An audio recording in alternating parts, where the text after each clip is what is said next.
So, hello, my name is Daniel Coleman, and I'm delighted to be here in conversation with Geoff Martin, who had a piece called Slave Days in the Queen's Bush in the issue that we're celebrating of Hamilton Arts and Letters on 13.1, wonderful the collection of essays on outdoors writing and place-based writing. And Geoff, I'm just so struck by your essay, which constitutes a retracing of how people can get disappeared from the history of our neighborhoods. And you talk about the land that you were so familiar with growing up in the Kitchener area and the surprise or the learning that you came across that there were 1,500 Black settlers living in settling farms in that area in the 1830s. And I wonder if you can talk a little bit about the form of the personal essay, like you've addressed this history in a personal essay, and what does the personal essay let you do, and how does it help you engage with this history that's part of your history and yet a history you didn't know about?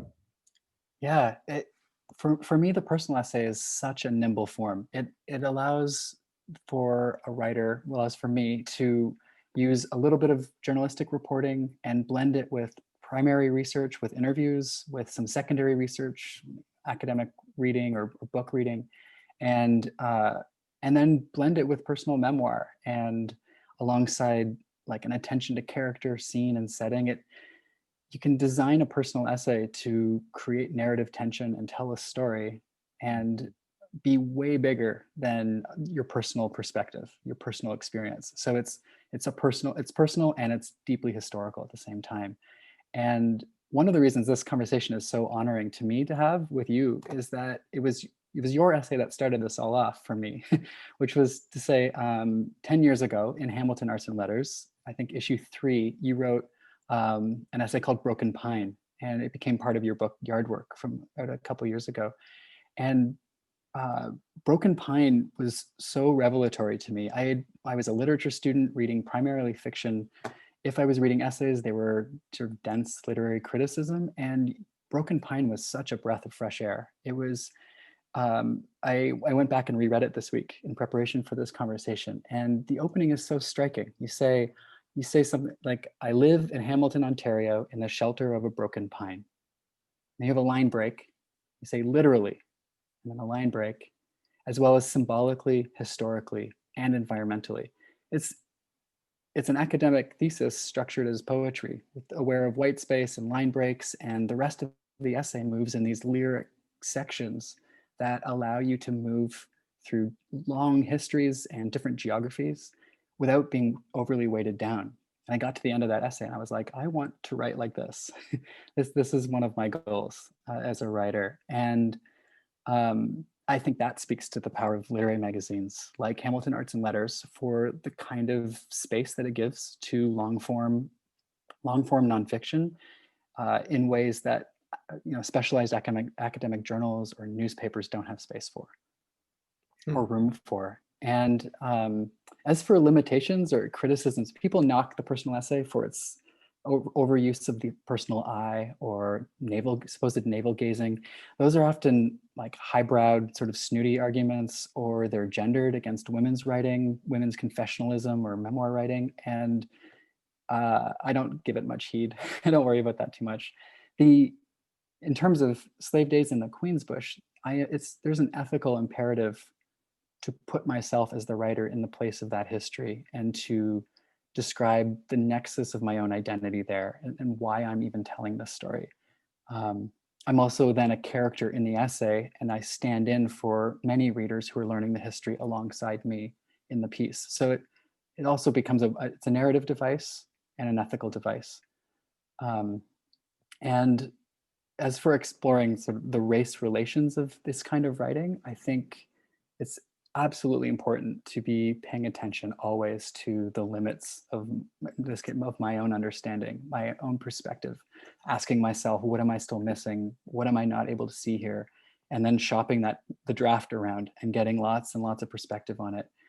And it means moving the pen forward with some degree of fear and trembling. And that can't be so debilitating that you don't write, but it needs to be done with the spiritual sense of fear and trembling, that with great care and great respect.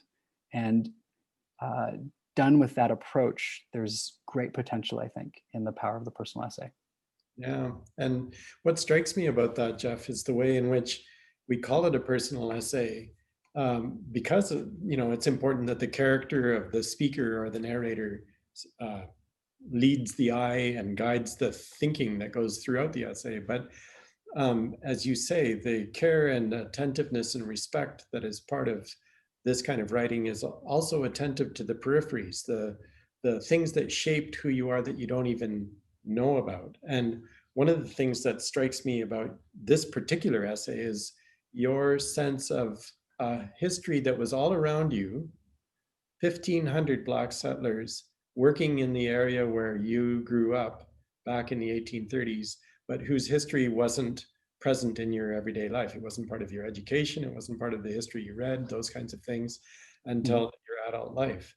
And that really raises this question about how these kinds of histories disappear. What happens to erase this kind of history? And what are the patterns of erasure and the cycles of erasure that Mm. you're kind of peeling back as you work through this essay? Sure. Yeah. So one of the I talk about surprise in the piece, and surprise is a complicated social feeling. Lots of people express surprise, and then other people are disappointed by that surprise. Right? It's kind of painful to experience other people's surprise when they discover your own history that you've already known.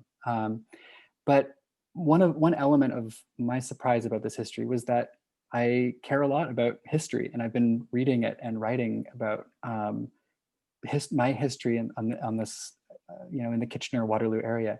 And I previously wrote a piece called "From the Banks of the Grand," and that essay focused entirely on the Grand River, on the history of the Haldimand Tract and Six Nations of the Grand River, and my Mennonite ancestors on that land.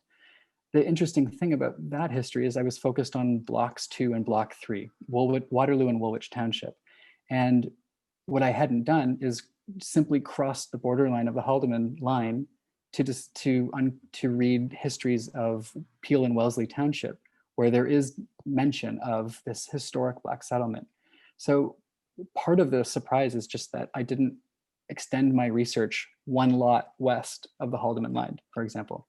Mhm. Um, and but yeah, as for the Queen's Bush history and its disappearance, there's two layers here. The first is the actual dispossession, and that's a story of aggressive land surveying and a disrespect for the existing farm clearings that had already been being made for 20, 30 years in some cases before the land surveyors showed up. It was a it was technically a clergy reserve for 30 years. But I mean, government officials and everyone in blocks 2 and 3 knew that people were living in the Queen's Bush. That was no secret. And just as it was no secret elsewhere in the province, where there were quote unquote squatters settling on land and who didn't have full and clear title to the land they were working, the expectation or the hope was that they would find a way to earn money and then buy the property that they were working. And it becomes a story too of four petitions that the residents of the Queen's Bush, both Black and poor white, put together through the 1840s and appealed for some kind of land grant, some way of accessing proper title to their land. And then it becomes a story of highly irregular land sales over the course of 15 years that, in the words of one of the residents who was interviewed in 1856, said it ruined a great many poor people in the bush. And by 1870, had almost entirely flipped the racial demographics of the township.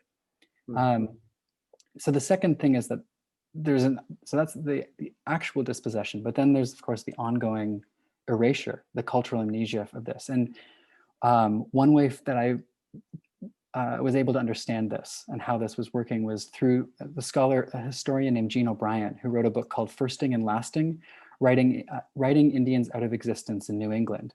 And she talks about the ways that local histories written by white people would would would emphasize the arrival of the first white man, the building of the first school, the first Christian church, as emphasizing European modernity and the arrival of civilization, and in a peopleless wilderness, And at the same time, it would memorialize an indigenous past by lasting them. So it would talk, there would be stories in these local histories of the last the last Indian maiden, the last bachelor, and some kind of indication that that bloodline and that community was over and would soon be extinct.